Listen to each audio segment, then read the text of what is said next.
Welcome back, everybody. It is the Awesemo.com NHL DFS Strategy Show. Big 5-gamer tonight, and I'm not even being facetious. I mean, it is a big slate for a playoff slate. This is the biggest one we're going to have, actually, at least scheduled so far. Might get another 3 or 4-gamer in here, but I am joined, as you see on your screen, by Slim Cliffy, Michael Clifford. Haven't talked to him in a while, so it's nice to catch up a little bit before the show. How's it going, man? How you feeling about this big slate? Yeah, it is. I'm doing good. It is kind of a weird thing. You don't normally get 5-game slates in the playoffs. You know, sometimes there is a weird scheduling quirk where you do have to have a 5-gamer, and obviously we have one of those here tonight. 2 teams already eliminated.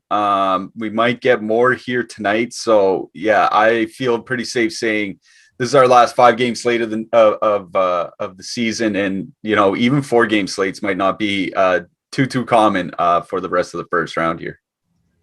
Yeah, I know. Down to 2 gamers in just a few short days, so that stinks. But you know, we'll get a little bit more accustomed with Showdown. If anybody hasn't seen the video that we cut up from yours and Josh's show the other day, Cliffy, it's like a 12-minute clip, and you guys talked about Showdown. I thought it was a really good clip, so we just turned that into a video of its own. It's on the YouTube channel if you guys want to check that out. If you're not subscribed already, feel free to subscribe because you're going to get notifications. You're going to get, you could join the memberships as well. That's just $2.99 per month. You get access to all these badges, exclusive content. We're trying to figure out more what we're going to do with these memberships and have various tiers. So if you're thinking about sending us a super chat of more than $2.99, you guys have been super generous this year. We always appreciate those, but you can just join for $2.99 and then your questions are going to get prioritized anyways. So just wanted to make sure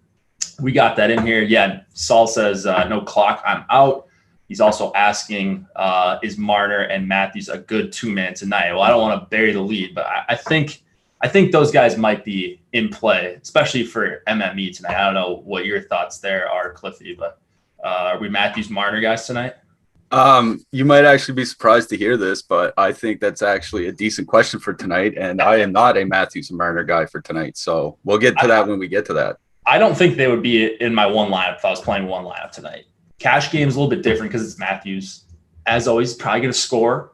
But is there anything you've noticed over the weekend that you want to bring up? A little slate review, anything pressing here on these last few slates?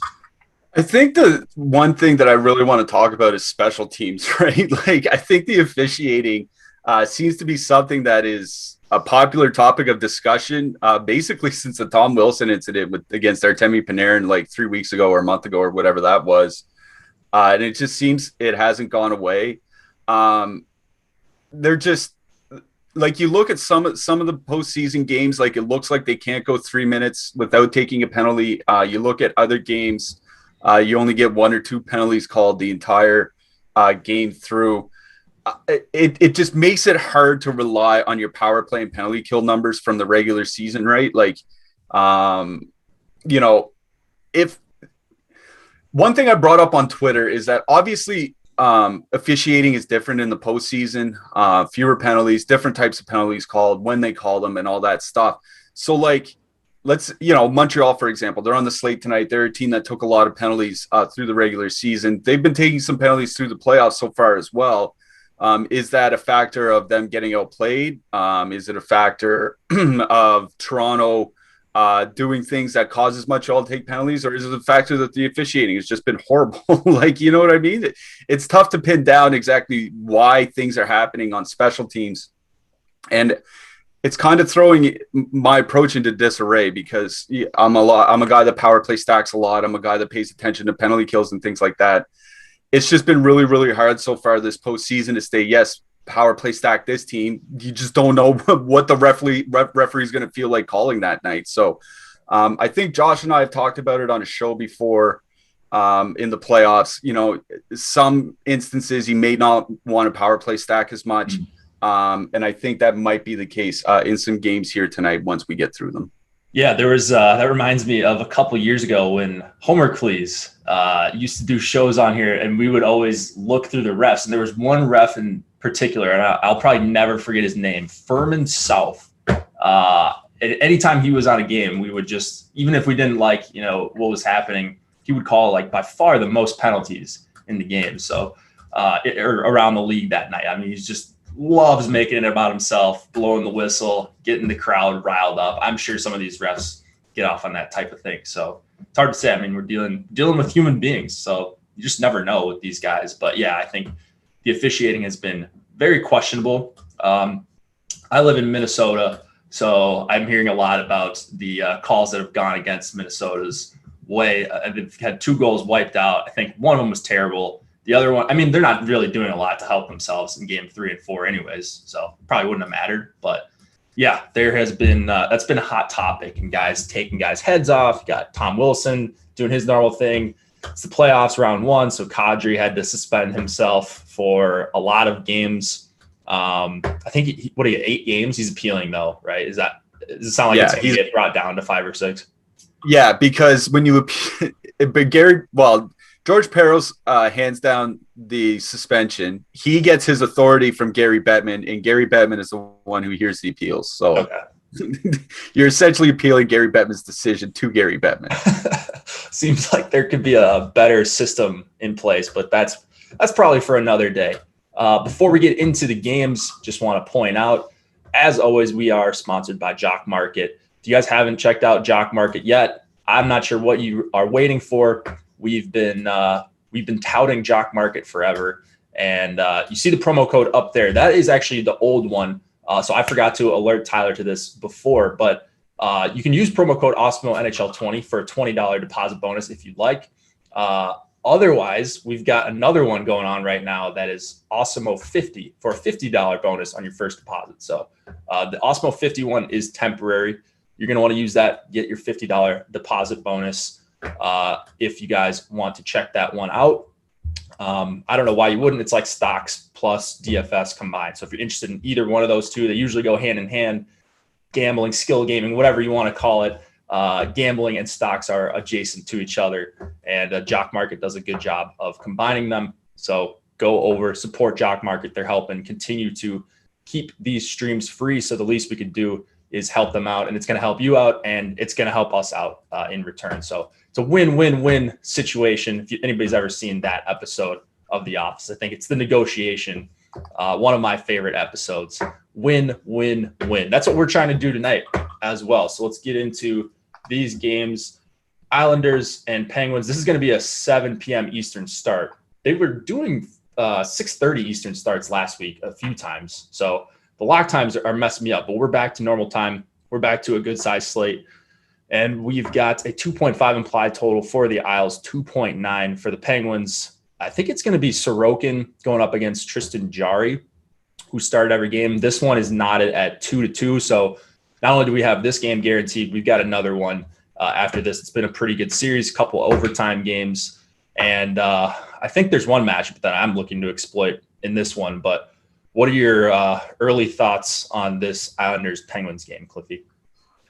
So the first thing that kind of hit me was these are two of the slower paced teams so far in these playoffs. I mean, we're talking 3-4 games in most series, right? So we're not talking a massive sample, but neither Pittsburgh nor the Islanders are in the top half of the league by shot rate at all strengths. And that's kind of curious because you see some of the goal totals. I mean, 9 goals one game, 7 goals in another. Like there hasn't been, a full lack of goals in this series, but there has been a lack of shooting. So the first thing that jumps out to me in this game is that I think, maybe we can dig into goaltenders a little bit later, but I think both goaltenders are just off the board for me in this one. When you see two offenses that are clicking the way these two teams are, but they're not generating a lot of shots, you just worry too much about, that 25 of 28 with the loss or something like that. So the first thing that I would say about this game is that I don't really have a lot of interest in either goalie.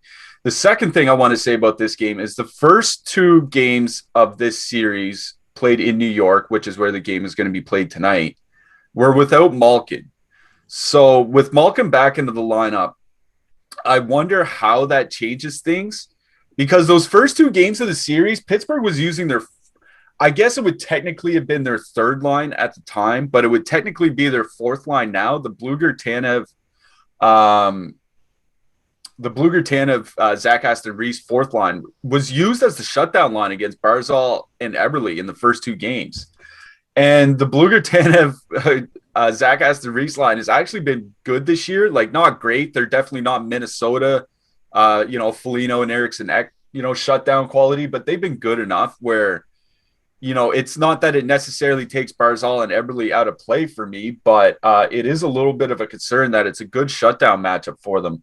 It's just a wonder of how everything else is going to shake out besides that, because, with Malcolm back, like I said, we don't really know how their middle six matchups are going to work out. And I would definitely want to get the matchup against the Islanders' third line instead of the Islanders' second line, but we don't know exactly how that's going to break out. So for me, it's not so much about line matching and be more going to which line I think is the better line. And I think that line is easily the Carter line. The Carter line, we've talked about it's been a running joke here at Awesemo about how often we talk about Jeff Carter, but he looked good all season in Los Angeles. That's why we were talking about him. And he's just continued that good play in Pittsburgh. So right off the hop, I would say the Jeff Carter line is what sticks out to me, because one, if they get that Islanders 3 line, it's not that big of a deal. It's not, a super tough matchup. And two, it's if they get the Islanders 2 line, Islanders 2 hasn't been playing very well so far this postseason. Now, it's a small sample. We're talking just 4 games. But whole playoff samples are small, so you either have to believe in them or you don't. Now, they have a long history of being successful together, but that doesn't mean a line can't be bad for 5 or 6 games. You know what I mean? So Carter, Gaudreau, and McCann, I do have a lot of interest in them. I don't know if you necessarily have to full stack 2 out of 3 or something like that. Would be just fine. I'm probably not super high on the Malkin line. It's one of those things where they're not a good 5-on-5 line, but there's a lot of skill there, right? Like Jason Zucker's a former 30 goal scorer. Evgeny Malkin was over a point per game last year. Kasperi Kapanen, I'm pretty sure he already has a 20-goal season under his belt. So, even if they're a 46 or 47% expected goal share line, I wouldn't have a problem using them because I do think there's enough skill there to make it up. But I just think I'd rather go with the better 5-on-5 line, a line that I assume comes in with a little bit less ownership, especially where they don't have that top power play exposure. So Carter, McCann, Gaudreau for me, or mix any 2 of those 3 guys in together for your stack. That's kind of where I'm focusing on the Pittsburgh side. On the Islanders side, I do like that Islanders 3 line. I worry about ownership. They've been, since that first game of the playoffs, they've been fairly highly owned almost every game. So I worry about Islanders 3 ownership here tonight. So I don't want to play Islanders 1. I think Leo Komarov, I think he's fine defensively, but I think he definitely brings them down offensively. So it kind of lowers their ceiling. Islanders 3, I don't want to play because of ownership. So I'd be back on the Islanders 2 train that I was on a couple days ago. So that's where I am on this game. Carter line on Pittsburgh and the Beauvillier line on the Islanders side for me.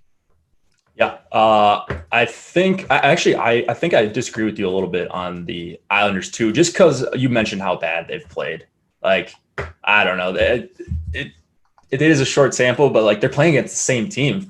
I don't see how they really turn it around here. I think they might see some of the Crosby line too, and then that Carter line as well potentially, which has been very good. So I hope they do what you said with Bluger, Aston Reese, and Tanev going up against Barzal and Eberle, because that's, I think, the most difficult line for the Crosby line and the Carter line. I'm right there with you on being out on, not being out, but being not very high on Pittsburgh too, even for MME. So I'm seeing 1% ownership on Jared McCann and Jeff Carter. That's a 2-man I'm very interested in. I'm probably going to do some 3-3s tonight, some 3-2s. But mostly 3-2s, and I like that as a 2-man a lot. Secondary power play time isn't a huge deal, but nice little added bonus to a trio that's been solid at 5-on-5. And then Pitt 1 looks like they're getting squeezed out a little bit because you've got Matthews, McDavid, no Colorado tonight, but Tampa Bay as well. People are going to be interested there. Vegas think in a pretty good spot. So not seeing the super high ownership on Pitt 1. If you want to check out the ownership projections for today, they are free for everyone. So now's your time. Playing tournaments tonight, going to want to use these. If you're going to play cash games and you're missing out on a guy that's very highly owned, you might want to double check that. So we unlock a piece of premium content each day for everybody to see, get a taste of what's behind the paywall, along with premium Slack, along with the lineup builder that I use every single day to go through the shows and the projections and the top stack tool, which is, I think, everybody's favorite tool. So I do like Pitt 1 at the lower ownership. I do like your call on Carter, who gets as many mentions as any third liner who we thought was washed up like a couple months ago, as you know, we've talked about on the show. So I'm pretty much only on the Pittsburgh side. I would be interested in Isles 3, but I think they might jump up in ownership as the day goes on because, like you mentioned, their prices haven't come up. They've played well. I like Wahlstrom and Palmieri. Peugeot doesn't really shoot that much, so I've been leaving him off of my my Islanders 3 stacks quite a bit so far this series. But yeah, it's mostly the forwards, mostly the Pittsburgh side, and I would love to play some Islanders 1, but they keep putting Leo Komarov out there, and it's gotten them to 2-2 so far. So I doubt that that's going to change before tonight's game. Anything else you want to mention here? Yeah, just the ownership on Scott Mayfield last game. If I'm not mistaken, he was sitting around 20%, like 15 to 20%, which like he's a decent DK option, but if he's going to be 4,100 on the road, probably somewhere around, I'm assuming the same ownership as the last slate, maybe a little bit less because we have another game. Like I'm not playing 50% Scott Mayfield. So I'm not like, I honestly think the one defenseman that like for cheap that stands out to me in this game is, I have to say it's Cody Ceci. He's shot blocking. He's playing over 20 minutes a night. He's probably my guy if you're looking to pay under $3K for a defenseman in this game. Yeah. That's fine with me. I thought you were going to say Leddy. So I think Ceci's a better option. No, I don't think I've recommended Nick Leddy in 3 years. Yeah, I wish I could say the same. I'm just so frustrated with that guy. That's all. He has a bunch of assists this year, though. Like, yeah, he does. And never has the ceiling game, but he just an assist here, a couple here, like. But he just never has the 20+ point game, like say a Scott Mayfield might have in him. I was just looking at his game logs. So I know he had 2 big games in a row, but that third game or the last game, 2.8 points. The 3 prior, 25.8, 21.7, and 17.7 for a guy that was sub 4K. So that's why the high ownership you saw in that last one, but should come back down tonight to a level that we're comfortable with. Let's go to the other 7 p.m. Eastern game.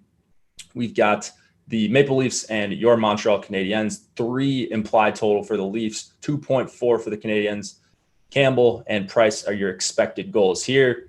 Eric Staal is out for Montreal. He is injured. There was some talk that Tatar was potentially going to get scratched. Then they said that Eric Staal was out. So I don't know exactly what the lines are going to look like. I think we're going to see Danault, Tatar, Gallagher. Seems like the best spot that you could have that trio. Just going to cut it. Yeah, they had Josh Anderson on the top line. So Tatar's just in the doghouse. No, it's Tatar, Danault, Anderson. Oh, what happened with Gallagher?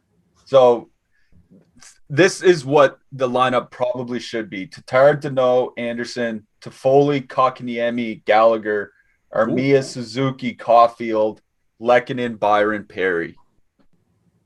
Okay. And what are your thoughts on that? Because I'm processing that. I think that sounds like a pretty good second line, the Kotkaniemi line. And I know you're a big fan of him, so is that the one you're targeting? Yeah. So so I want to talk about Matthews and Marner first because, we talked to them at the start of the show, our Matthews and Marner, a good 2-man tonight. And I was like, I don't know. Here's why. Over the last 3 years, and we're not talking a big sample. We're talking a little over 40 minutes. Matthews and Marner together up against Danault and Gallagher, 48.1% expected goal share.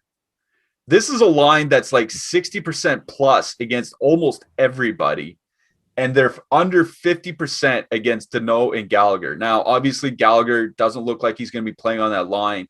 And Josh Anderson, I know that people might think Josh Anderson and Brendan Gallagher are kind of interchangeable. They're not. Like, Gallagher is so much better defensively than Josh Anderson is. So that's what's kind of scaring me tonight is I was going to say no problem fading Matthews and Marner in this one because I expected them to play almost every minute against Tatar, Danault, and Gallagher.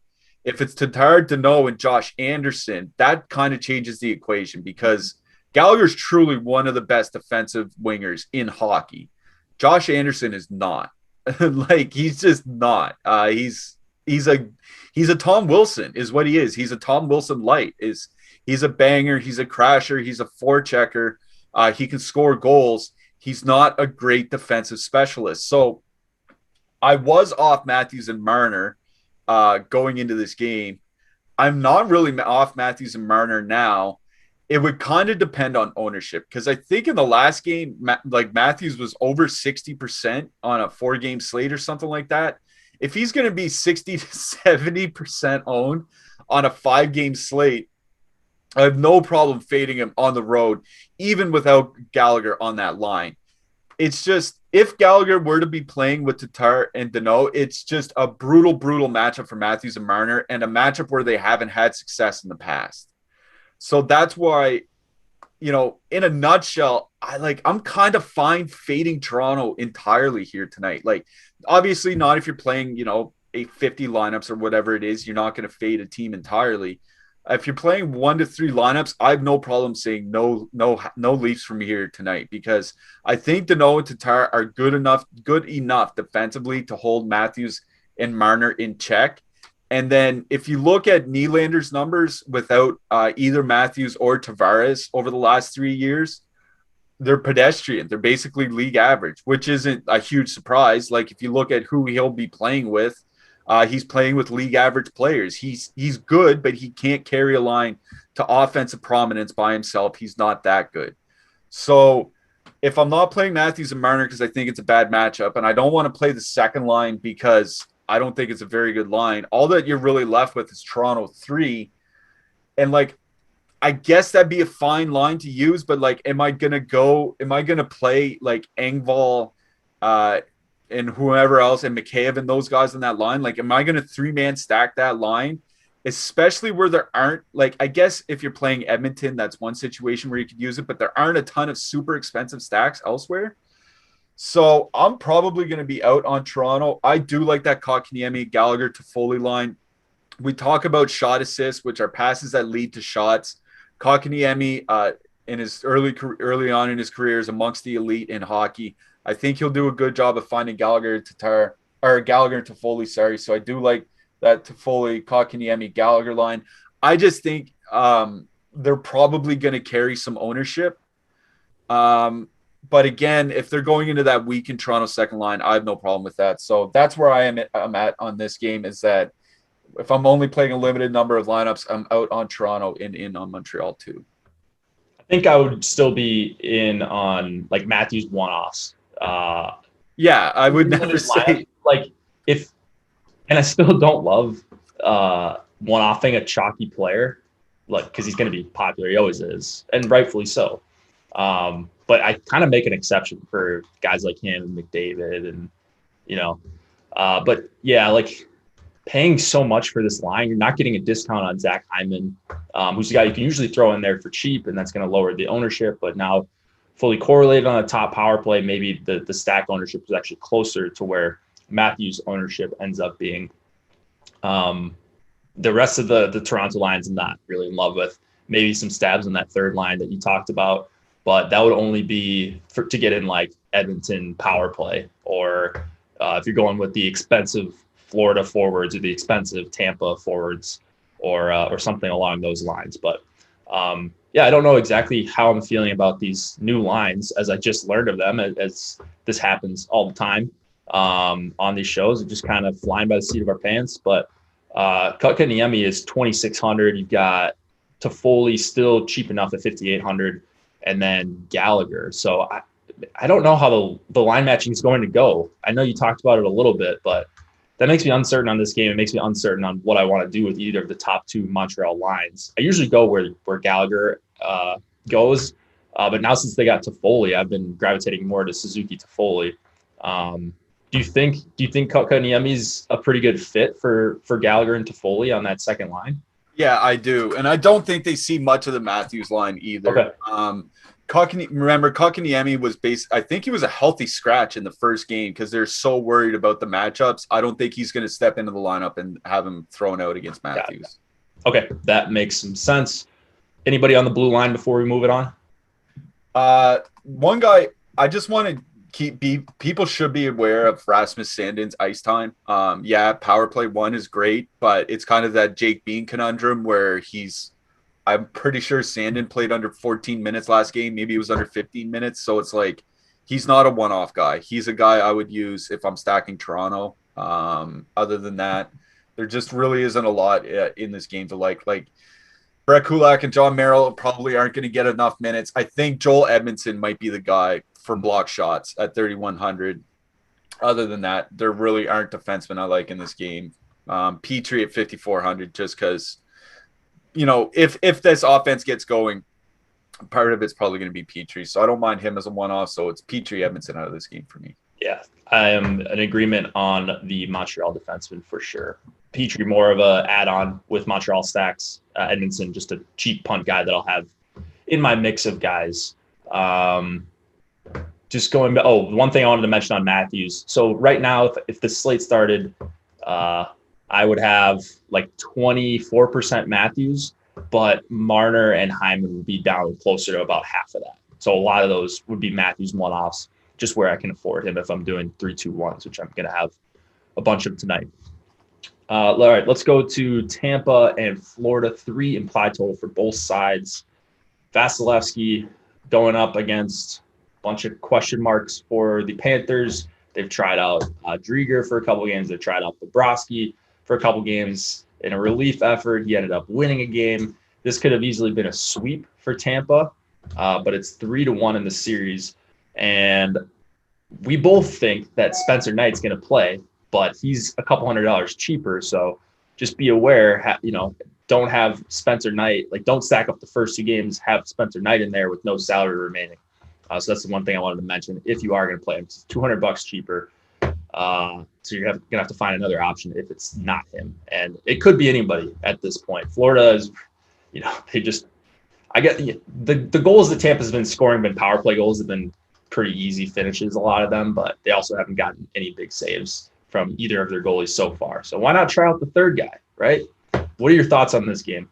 I mean, there's a non-zero chance that Spencer Knight is the best goalie out of the 3 of them, right? Let's face it. I'm with you. I know people kind of crap on Bobrovsky for the playoff performance, but I think there was one game where I think the first goal was a breakaway and the next 2 were redirections from right in front of him. So it's that was on Saturday. Yeah, so it's like, what are you supposed to do there? It's kind of a tough break for the goalie, but it's not to say that Florida isn't deserving of some goals in this series. They've been playing exceptionally well. I thought this team might fall apart without Aaron Ekblad. They just haven't missed a beat at all. It's actually incredible to kind of watch. So one thing Florida changed up last game, Keith Yandel was scratched, and they went to a 5-forward power play unit. Yeah. That screams volatility to me. It screams, Florida's probably going to be higher scoring on the power play, but I also think that makes them a little bit more susceptible to shorthanded chances against. So your guys like Blake Coleman really could come in handy for shorthanded chances from Tampa Bay. On the Florida side, I just want to go through the line matching, and it won't take long because Florida didn't really do much line matching in the first couple of games of this series. Basically, it was Florida 1 against Tampa 1, and then whoever else, they just sent them out. There wasn't really any hard matching. So Florida 1 against Tampa 1, the rest doesn't really matter. Florida's kind of been carrying the play too at times. Tampa Bay, like I think Tampa Bay's definitely been getting some quality chances, and you see that with the deflections and stuff like that in front of Bobrovsky. But I also think they're just getting goalie, right? Like if, like you said, if Bobrovsky or Dridger make, an extra save or two, this series could look completely different. So I'm still really high on Florida. And when I look at our top stacks tool, we have positive leverage on the Florida top line. Like there are no lines out of this game, Tampa or Florida, that are amongst our top 5 for ownership rate, according to our top 2 stacks tools. So I really like the top line, Barkov or Hagee, Duclair. They've been really, really good all season long. Is it Duclair on the top line, or is it Markman? I'm seeing Duclair. He played like the majority of the game in game 4 with Barkov and Verhaeghe. Yeah, okay. So they've been really like just excellent all year.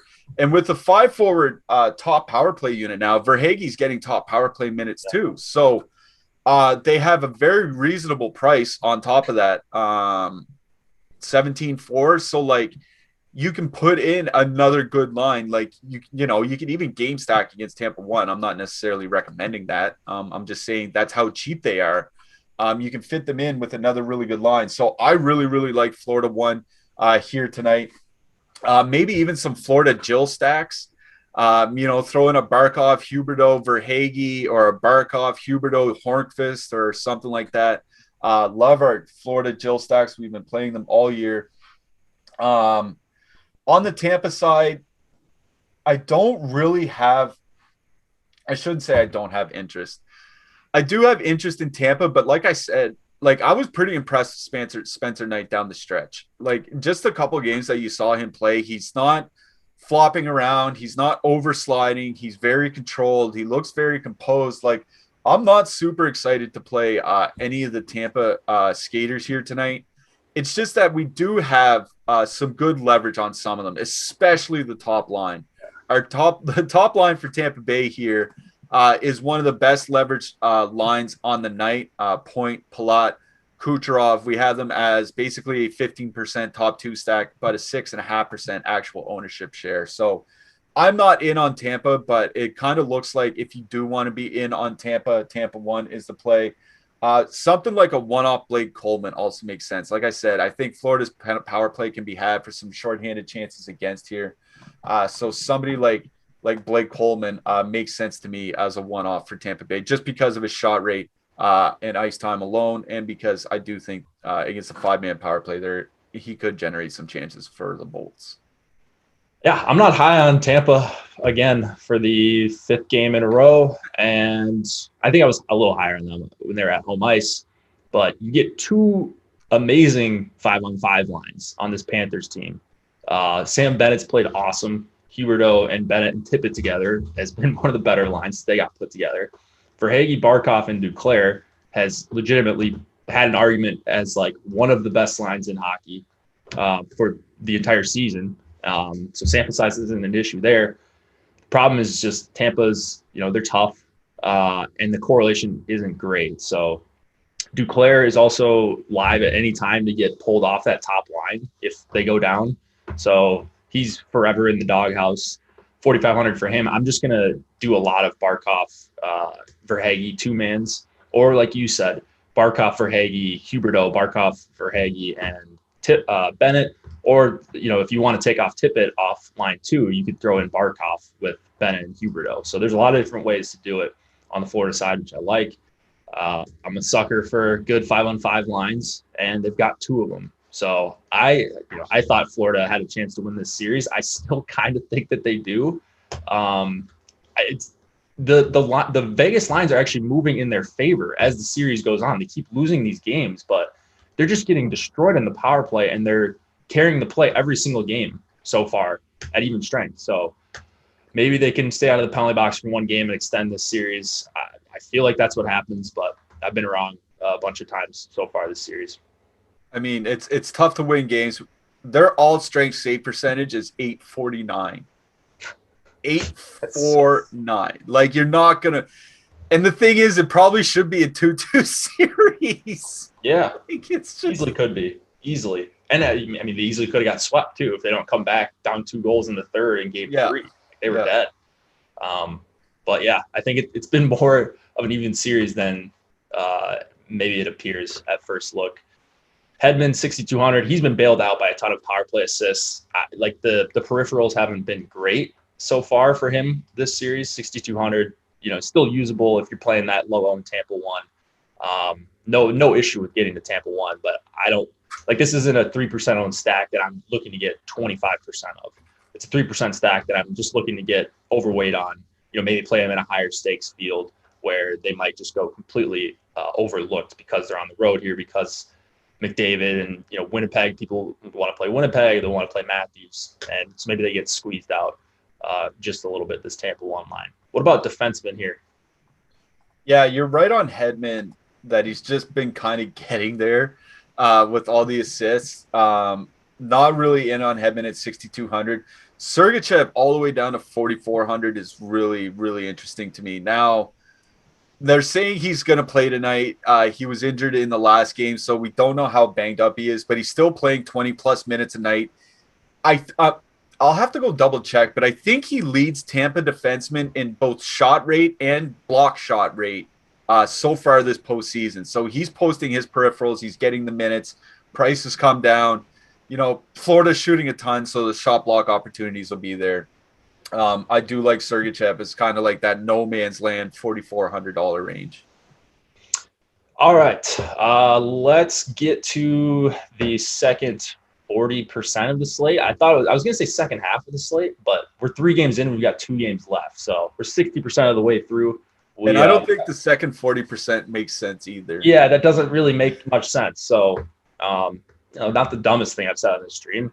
In fact, I actually gave you the wrong promo code for Jock Market. So we had Awesemo 50 last week. Sometimes they pop up, they give us this $50 promos, but it is the one that's correct on your screen. So just ignore me. Maybe we can cut that one out. Tyler was correct. He had the correct graphic up there. Awesemo NHL 20. So we love Jock Market, whether they're giving us $50 free or $20 free. Go support them. I don't know how else to put it. Like they're helping us out. They're looking to help you out. It's a new site to play on. It's going to be a softer site to play on. So if you're frustrated with the other sites or just want to get some more volume down, Jock Market is a great place to try that out. And getting 20 free bucks along the way. Can't beat it. Let's go to the Oilers and Jets. We've got a 2.8 implied total for the Oilers, 2.8 as well for the Jets. Mike Smith and Hellebuck were both confirmed today. This is a back-to-back, the rare playoff back-to-back. Both games in Winnipeg, so they can do that. Don't have to travel. Edmonton in control of the entire game last night, and then I turned away. I was telling the Slack chat. It was 4-1. Later in the third, I think like 7 or 8 minutes. Turned to the NBA game for like 5 minutes because one of the games was close at the end. I think it was the Knicks-Hawks game. Trae Young was going off. So flip the channel, go back. I see 2 people saying goals for Winnipeg. I'm like, 4-3. I flip it on, and Josh Morrissey scores like 15 seconds later. And now it's 4-4. Ehlers gets the goal in OT, and now the Edmonton Oilers, with the best player in the NHL, are down 3-0 to a team that I despise in the Winnipeg Jets. But it helped me make some money, so I can't be too mad. But what a disaster for Edmonton. They're running it back tonight. Same thing. I don't expect them to not play Draisaitl and McDavid together. That line's played really well with Puljujarvi. But how do you see this one going here? Is there any matching that we should be aware of? Or what are your general DFS thoughts? My general DFS thoughts is that Winnipeg is getting .961 goaltending at 5-on-5. Like that's like we can wring our hands out about everything that Edmonton has done wrong this year or whatever, but sometimes the best goalie in the world just plays like the best goalie in the world, and there's not a whole lot that you can do about it. And that's just kind of what's going on with Connor Hellebuck. Is Hellebuck the best in your opinion? Is yeah. he number 1? Yeah, I think so. Okay. Like there are arguments you can make. Like I think, like Darcy Kemper, I think technically has the best stats. So I think he's up there. Andre Vasilevsky, obviously, but how do you separate Vasilevsky from how good Tampa Bay's been for the last 5 years, stuff like that. I just think it's Hellebuck, especially when you consider how bad their defense has been. Just gets anyway every single game. Yeah, he does. He really does. Like I said, he should have won the Hart Trophy last year because he got them to the playoffs single-handedly. Yep. Anyways, line matching. Winnipeg 1 and Winnipeg 3 were sent out most of the time against Edmonton's top line.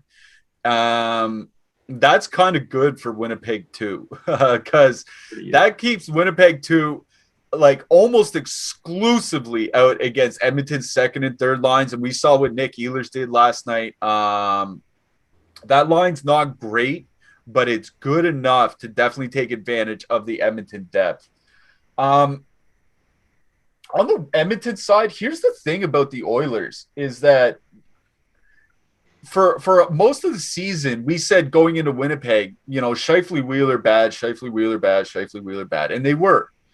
They kind of turned it around down the stretch.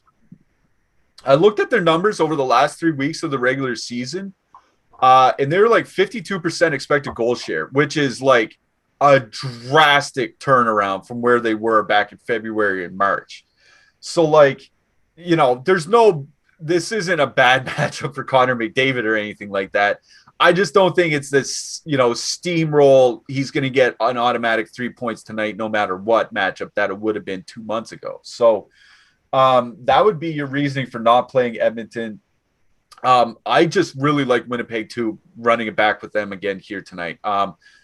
Going back against the depth from the Oilers, McLeod is their second line center now.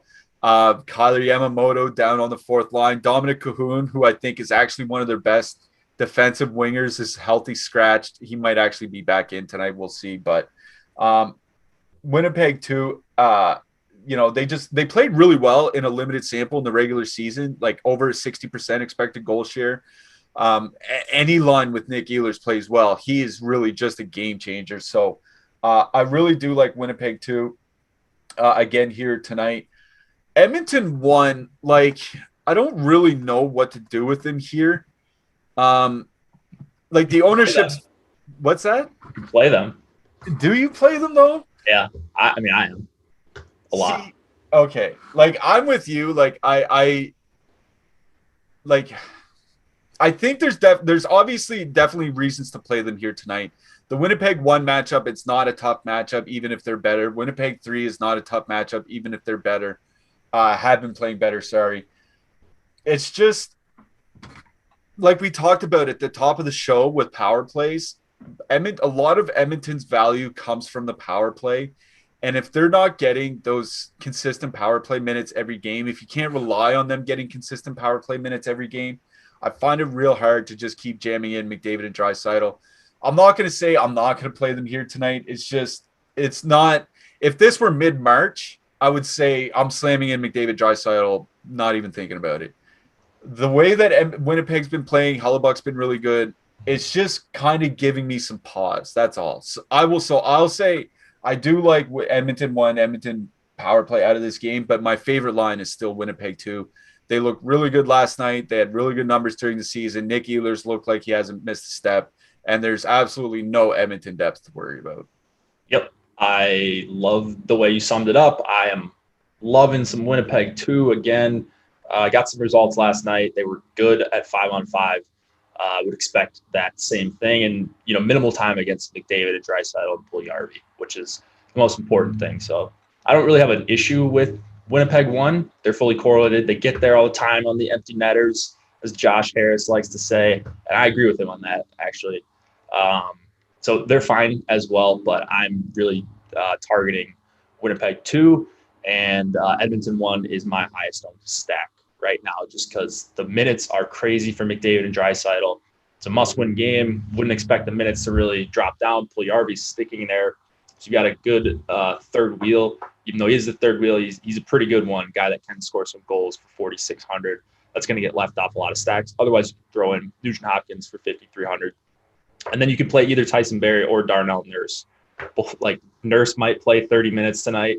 It seems like he gets there, once every few games, just playing huge minutes. So I'm playing their big guns. Tyson Barrie going to be an add-in with Edmonton 1 if I can afford that. I'm probably going back to some like Pionk and Morrissey, but I cashed in my Josh Morrissey ceiling game card. He scored like 20 plus points. I think he got a bonus, an assist, and a goal within 15 seconds of each other. So like he's not a great DFS defensive, especially not for 4,800, but he does go with that Winnipeg 2 line because he plays on the second PP with Dubois and Ehlers. Why isn't Ehlers on the top power play? Can he just not play the position that they need him to play?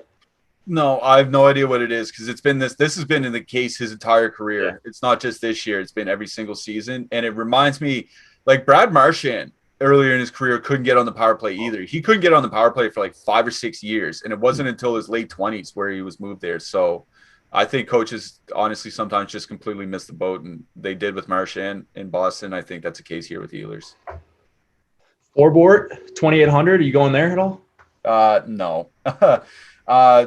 Cheap defenseman in this game, I think, is Ethan Bear for me. Played well over 20 minutes last night. I think he had 4 shots and 2 blocks, like 1 shot, 1 block away from the combo meal. Yeah, so I'm going back on the Ethan Bear train tonight. Yeah, wow, 26 minutes last night. And granted, it was an overtime game, but I think, what did they play? They played less than a half of a period. Yeah, they scored like 7 or 8 minutes in. So even like worst case scenario, he played like 22, 23 minutes at 5-on-5. So, in the regulation time. So that's a good call. Actually, I forgot about him. He's not listed with Darnell Nurse, but I know he skated. The plan was to skate him with Nurse last night. So that's pretty good for 2,500. Let's go to the final game on the night. If you guys could drop us a like. We've got almost 100 watching here right now, 24 likes I'm seeing. Maybe I need to refresh YouTube, but if you could, that helps us out a lot. And then the best way you can help us out for free, no cost to you, just like 2 seconds of your time, is to subscribe to the channel. We just surpassed 55,000 subscribers. The push to 50K, it was crazy. You guys were very helpful. Now we're trying to get to, we got to 55. We're trying to get to 60 and hopefully 100 in the very near future. So if you could help us out there, it'll also give you some notifications when all these shows go live. We've got NHL, PGA, NFL, obviously, every single day, multiple streams per day, NBA, tip-off show coming on in, I think, just an hour after this show ends, depending on when NBA lock is. But if you just hit the notification bell, you won't have to worry. You'll just get the notifications, see, oh, Jake and Cliffy are live. Let's X out of that. Oh, the NBA guys are live. Let's go to that show type of thing. So get to pick and choose. Wild Golden Knights, 2.3 implied total for Minnesota, 3.1 for the Knights. Talbot and Marc-Andre Fleury are your projected goalies here. They started every single game for their respective teams. Minnesota looked to be in control of this series after the first couple games. And then they just fell apart in the third period, or actually, I guess, late second period of game 3, when they had a 2-goal lead. Could have been a 3-goal lead, got a goal called back, and then the meltdown happened. And now they're changing up their power play units, which I saw on Twitter as the show was going on. Eriksson Ek on unit 1 with Kaprizov and Fiala, Zuccarello on that unit with Spurgeon. That's the only news I have for this game, other than the normal Max Pacioretty game time decision. And then you mentioned also Alec Martinez was going to be a game time decision before the show. That could shake some things up, maybe a better outlook for Theodore and Pietrangelo, probably in for some big minutes should he miss. What do you like here? Yeah, they're saying there's going to be some new lines too. New lines just came down about. Oh, yeah, there are. Rask back with Kaprizov and Zuccarello. So Hartman going with Parise and Fiala. So just pretty much a swap there. I hate that for Kaprizov, but probably upgrades Fiala a little bit. Well, it gives Fiala somebody to play with, right? Yeah. He just had absolutely nobody to play with last game. So at least here he gets Ryan Hartman and Zach Parise, somebody to play with. Alec Martinez, game time decision. Like Max Pacioretty, I mentioned this to you. I don't think he's coming back.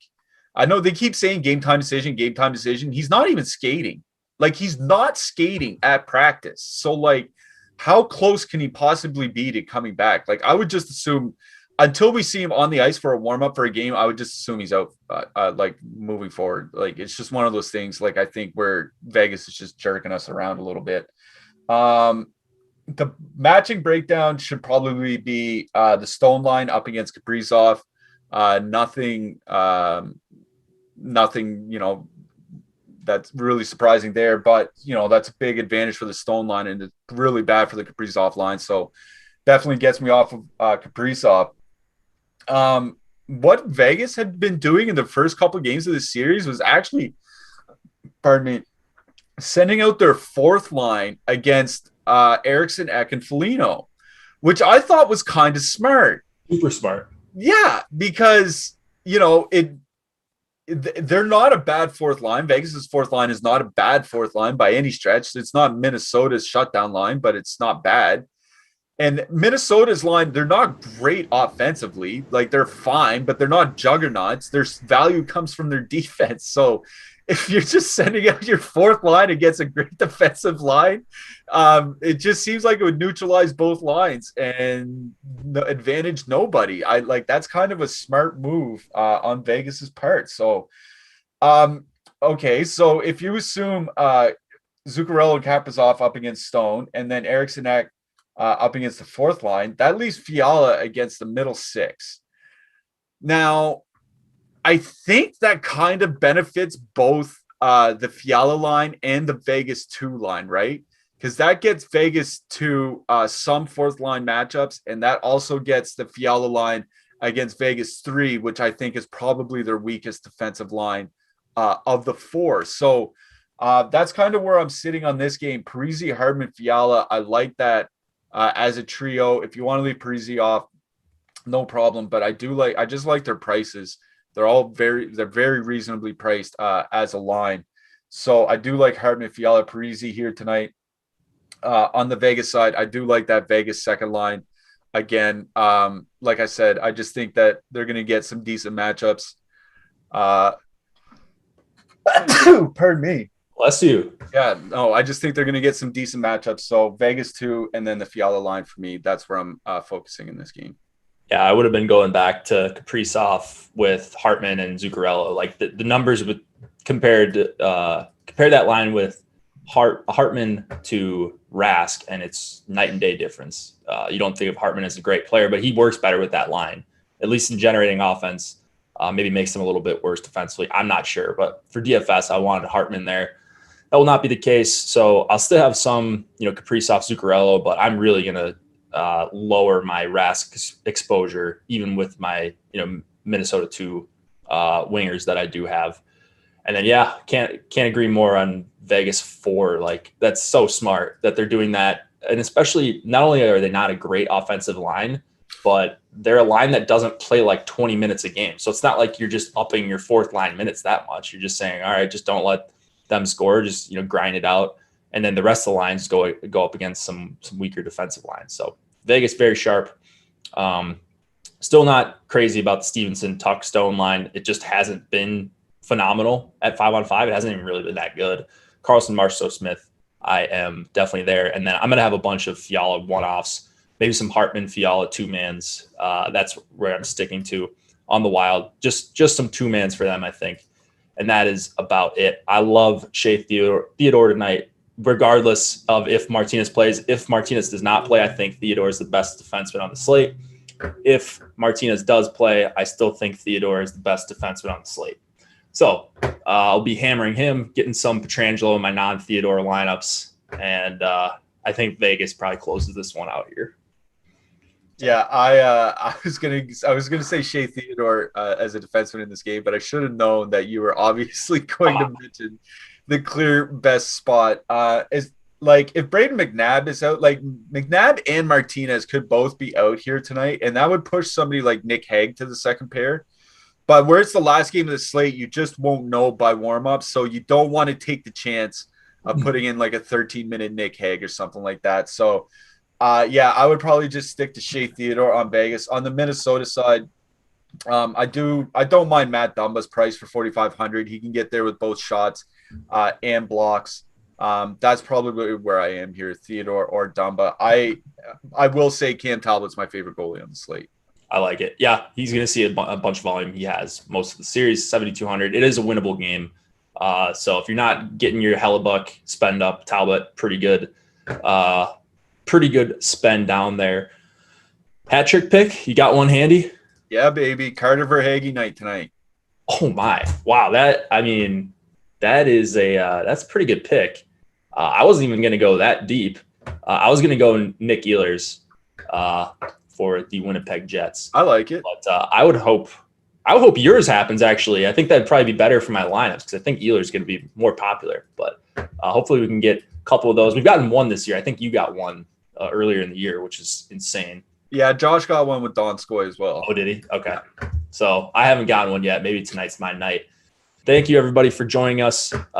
We will have the schedule in Slack as we see fit later tonight for the shows. We'll have content, projections, ownership, articles, cheat sheets, whatever you guys need. And then check out those ownership projections. Those are free for everyone today. And good luck on tonight's slates in these big contests that we've got. Probably our last big slate of the season. So take advantage, and we'll see you soon. Good luck, everyone.